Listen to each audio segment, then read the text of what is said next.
Hello guys and welcome to Ali Yauser Graphic channel. In this video I'm going to show you how to work in one image with two windows. Sometimes you need to really zoom in to do some edits, which is great, but while you are zoomed in, you don't get an idea of the image as whole cause well. Well, you're zoomed in, so you need to zoom in and out, to see if the edits that you're doing fit well into the image. In fact, you don't need to do that though. Instead, go to Window menu, Arrange, and select New Window for whatever your document name is.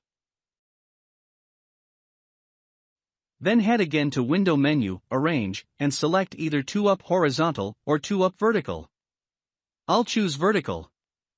This will essentially show you the same document twice. You can now use one to zoom in and do the edits, like me. Pretending to darken a face here, and use the other window to see how the edits fit into the overall image, without having to zoom out. Once you're done, simply close one of the two windows. Subscribe Ali Yauser Graphic channel for more Photoshop tricks.